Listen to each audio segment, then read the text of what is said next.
Are you looking for new music from 2022 that you want to listen to help you get a good feel for music that's coming out within the year? Check out my playlist down in the description below. 2022 is on fire, where I feature my personal favorite tracks from the albums I've listened to throughout the year, whether I've reviewed it already, only written a review, or I just listen to it casually.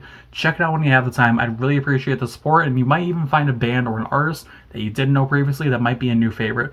Without further ado, let's get into the video. If I had $1 for every band within the last calendar year that I finally gave the college try and actually enjoyed, I wouldn't be living in this shitty apartment. Welcome to Everyone Who Does Music. Quick note, just like with every video that has this pink shirt on, because it's just a staple of this era of the channel.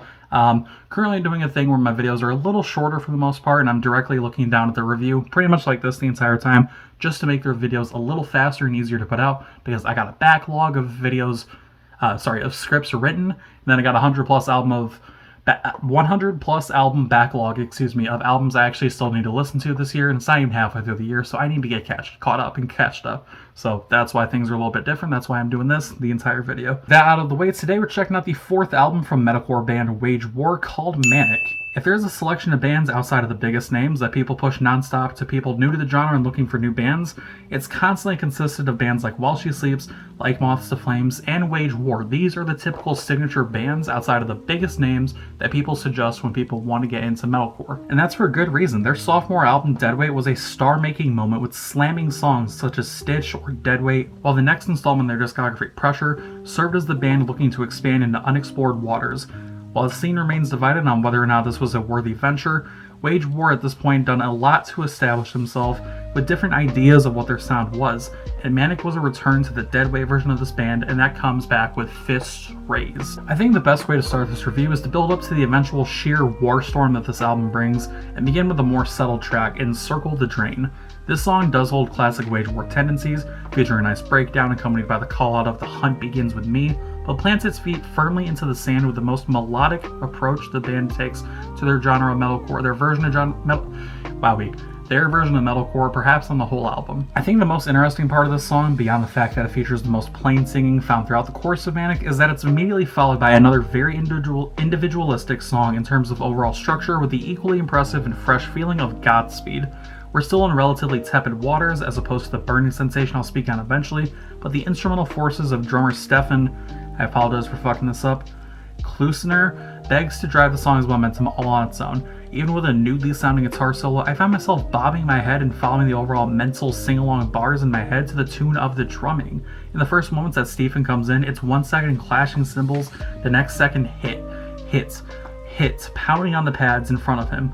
Lead singer Britton Bond seems to, whether intentionally or unintentionally, match delivery as well as the highs and lows of the other members with no sign of stopping or breaking away. Whether this is pure coincidence, song structure, or something that rings true with you as well, I found it worth noting. Let's kick things into full gear now with a song that has pounding fury that disregards the slower moments within the bridges and verse sections with a blistering chorus. This song is of course the title track, Manic. We're still seeing some more of this new sort of energy shown off previously on Pressure, but instead of feeling forced, the seamless transition from mediated and driven verses into the pulse-stopping chorus feels much more natural. I think the bridge sums up the term this song is named after very well. Brighton, speaking the following with a flat, monotone voice, out of body, out of mind, telling everyone I'm fine. This is immediately thrown to the side and we're greeted with the mid-breakdown callouts of "I don't want to die, try to calm myself down, but I feel the panic, is it all inside my head? Manic." Feeling manic is described by Google as a mental and behavioral disorder defined as a state of abnormality, elevated arousal, affect, and energy level, and here we see the negative highs that can be reached during a bout of mania. Stepping away from inner mental torment, let's look at the very confrontational track that comes right after it, Manic, High Horse. This song is blood and bile focused into song form, with words directly pointing a knife at the antagonist. I especially love the direct challenge that comes in the pre-chorus, stating plainly, "You want to see a war, I'm here to settle scores." This song hits so hard and so fast that the relatively solid length of 2 minutes and 48 seconds comes and goes before you even realize the scrapes of the song leaves on your body, courtesy of the spotlight-worthy guitar work, courtesy of members Seth Blake and Cody Quistad. I apologize for fucking these names up. While I can easily make the focus of this review be on higher energy moments like what I've already touched on, as well as Teeth or Death Roll, I want to close things out by talking about 2 more songs that feel fresh within Wage War's formula after the arguably unimpressive effort that Pressure was.